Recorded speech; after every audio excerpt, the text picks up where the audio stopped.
இப்போ அந்த டாக்டர் ஜெனியோட வீட்டுக்கு வந்துட்டார். ஸோ ஜெனியை பெண் கேட்குறதுக்காக, திருமணம் செய்து கொள்வதற்காக வரார் அப்படின்னு சொல்லலாம்.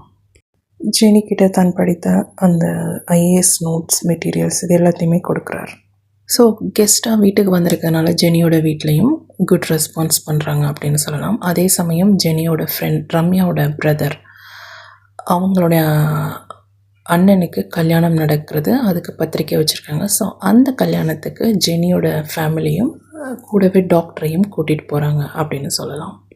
ஸோ அந்த மேரேஜ் ரிசப்ஷனில் கலந்துக்கிட்டு ஃபோட்டோ எடுக்கிறாங்க, அங்கே விருந்தும் சாப்பிட்டுட்டு வராங்க அப்படின்னு கூட சொல்லலாம்.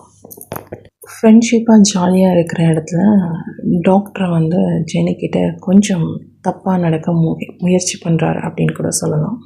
ஸோ இது ஜெனிக்கு சுத்தமாக பிடிக்கலை. அதாவது திருமணத்திற்கு முன் எந்த ஒரு உறவும் தப்பானது அப்படிங்கிற கொள்கையில் ஜெனி ரொம்ப தெளிவாகவே இருக்காங்க அப்படின்னு சொல்லலாம்.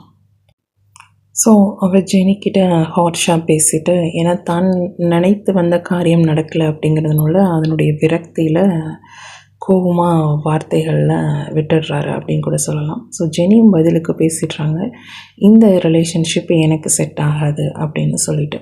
அதன் பிறகு பார்த்திங்க அப்படின்னா அவருடைய நண்பர்கள் ஜெனிக்கு ஃபோன் பண்ணி, நீங்கள் அந்த மாதிரி அவர்கிட்ட பேசாதீங்க, அவர் ஆல்ரெடி திருமணமானவர் அப்படின்னு சொல்கிறாங்க. ஸோ இப்போ எப்படி இருக்கும் ஜெனிக்கு மனநிலை அப்படின்னு யோசிங்க. ஸோ இங்கே ஜெனியாக போய் அந்த டாக்டர்கிட்ட பேசலை, ஜெனி படிக்க தான் போனாங்க. ஆனால் அங்கே இவராக வந்து ஜெனிக்கிட்ட பேசிட்டு தன்னுடைய வாழ்வியல் உண்மைகளை மறைச்சிட்டு பொய் சொல்லி ஒரு பெண்ணிடத்தில் தன்னுடைய ஆசையை அனுபவிக்கணும் அப்படிங்கிற நினச்ச எண்ணம் ரொம்ப தப்பான விஷயம். ஸோ ரெண்டாவது, தனக்கு திருமணமானது அப்படிங்கிறதையும் அவர் மறைத்திட்டார் அப்படின்னு சொல்லலாம். அது உண்மையாக பொய்யான்னு கூட ஜெனிக்கு தெரியாது, ஏன்னா அந்த அளவுக்கு அவங்க போய் டீப்பாக எதையுமே சர்ச் பண்ணி பார்க்கல அப்படிங்கிறது தான் உண்மை. ஸோ நம்ம வெளியில் பல இடங்களில் போகிறோம், நிறைய பேரை சந்திக்கிறோம், அந்த மாதிரி தான் இவங்களும் அப்படின்னு ஜெனியும் ரொம்ப சிம்பிளாகவே எடுத்துக்கிட்டாங்க லைஃப்பில் எல்லா திங்ஸையும் அப்படின்னு தான் நம்ம சொல்லலாம். ஜெனி பழகினது எல்லாருக்கிட்டேயுமே இந்த ஃபீல்டில் சீனியர்ஸாக இருக்காங்க. ஸோ நம்மளை விட நாலேஜ் நிறையா இருக்கும், எக்ஸ்பீரியன்ஸ் இருக்கும், நமக்கு அதை சொல்லிக் கொடுப்பாங்க அப்படிங்கிற நல்ல எண்ணத்தில் தான் பேசினாங்க. பேசினதே அவங்களுக்கு எதிராக, அதாவது அவங்களையே குறை கூறும் அளவுக்கு அல்ல தவறாக நினைக்க அளவுக்கு போகும் அப்படின்னா எந்த அளவுக்கு வந்து கல்வியாளர்கள், நண்பர்கள் வட்டம் அப்படிங்கிறது இருக்குது சமூகத்தில் அப்படிங்கிறத உணர்ந்து கொள்ளணும். ஸோ ஜெனிக்கு இப்போ தான் புரியுது சமூகத்தில் இந்த மாதிரி ஏமாற்றக்காரர்களும் அதிகமாக இருப்பாங்க அப்படின்னு. ஸோ அதிலிருந்து அவங்க இந்த ஃப்ரெண்ட்ஷிப்பும் கட் ஆகிடுது அப்படின்னு சொல்லலாம். இப்போ ரிலேஷன்ஸ் இருக்காங்க இல்லையா, ஸோ அவங்களுடைய காதுங்களுக்கு கொஞ்சம் கொஞ்சமாக ஜெனியோட விஷயம் போயிட்டே இருக்குது. பட் எப்படி போகுதுன்னு ஜெனிக்கு தெரியாது. ஆனால் ஜெனி வாழ்க்கையில் நடக்கக்கூடிய எல்லா விஷயங்களும் எல்லா ரிலேட்டிவ்ஸ்க்கும் போயிட்டே இருக்குது. அவங்க ஆனால் அதை வெளிப்படையாக ஜெனிக்கிட்டேயோ ஜெனி குடும்பத்திலேயோ கேட்கல அப்படிங்கிறது தான் உண்மை. ஜெனியோட வீடு கட்டுவதற்காக முன்பணம் கொடுக்கப்படுகிறது. So total 6 lakhs project. So சின்ன ஹவுஸாக தான் கட்டுறாங்க. பட் அதுக்கு கூப்பிடக்கூடிய மேஸ்திரி, வயதான ஒரு இன்ஜினியர், இவங்க 2 பேரும் தான் இந்த பொறுப்பு எடுத்துக்கிறாங்க, இந்த வீடு கட்டுவதற்கான பொறுப்பு. பட் அவங்க கட்டின விதம் பார்த்தீங்க, கன்ஸ்ட்ரக்ஷன் அப்படின்னா ஜெனி வீட்டில் கொடுத்த மாடலாக அவங்க கன்ஸ்ட்ரக்ட் பண்ணலை. ஸோ அவங்க வேறு விதமாக வெர்டிக்கல் வைஸாக கன்ஸ்ட்ரக்ட் பண்ணிட்டாங்க. ஸோ ஃபஸ்ட்டே வந்து அவங்க கொலாப்ஸ் பண்ணிட்டாங்க அப்படின்னு சொல்லலாம். ஸோ இதனால் கொஞ்சம் கோவம் அடைஞ்ச ஜெனியோட அம்மாவும் அப்பாவும் கேட்குறாங்க, என்ன டிசைன் கொடுத்தோம், நீங்கள் என்ன டிசைன் கட்டியிருக்கீங்க அப்படின்னு. அவங்க ஆனால் சமாளிஃபிகேஷன்லாம் நிறையா பண்ணி திரும்பி நாங்கள் உங்களுக்கு பண்ணித்தரோம் அப்படின்னு சொல்லி ஷூரிட்டி கொடுக்குறாங்க. இப்போ பேலன்ஸ் அமௌண்ட் அதுவும் கேட்குறாங்க, கொடுத்தீங்கன்னாங்க தான் நாங்கள் கட்டட வேலையை ஆரம்பிப்போம் அப்படின்னு. சரி ஓகே அப்படின்னு பேலன்ஸ் அமௌண்ட்டையும் கொடுக்குறாங்க. ஆனால் வீட்டினுடைய அமைப்பு எதிர்பார்த்த மாதிரி இல்லை, எல்லாமே சொதப்பலாகவே இருக்குது, அன்ஃபினிஷ்டு அப்படின்னு சொல்லலாம். ஸோ எதுவுமே ஃபினிஷ் பண்ணலை, அங்கங்கே ஜஸ்ட் ஒரு பிளாக் ஒரு ஸ்டோன், அதாவது ரேக் வச்ச மாதிரியே வச்சுட்டு ஈஸியாக எஸ்கேப் ஆகுறாங்க அப்படின்னு கூட சொல்லலாம். கட்டட வேலை பாதியிலே நின்றுடுது, ஆட்கள் வரலை. ஸோ இன்னும் அமௌண்ட் எக்ஸ்ட்ரா கொடுங்க அப்படின்னு கேட்குறாங்க, கொடுத்தா தான் வருவோம் அப்படின்னு.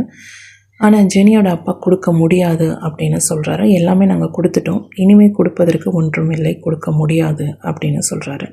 ஸோ இதனால் அந்த கட்டட மேஸ்திரி அப்பாவோட, அதாவது ஜெனி அப்பாவோட சண்டை போடுறாரு. இல்லை, எனக்கு பணம் இன்னும் வேண்டும் அப்படின்னு. ஆனால் ஜெனி அப்பா கொடுக்கவே முடியாது. நான் கொடுத்ததற்கான அவுட்புட், அதாவது நீ கரெக்டாக எனக்கு கட்டடத்தை கட்டி கொடுக்கல, நான் இதுக்கு மேலே ஒரு பைசா உனக்கு கொடுக்க மாட்டேன் அப்படின்னு வாக்குவாதம் போயிட்டுருக்கு அப்படின்னு கூட சொல்லலாம்.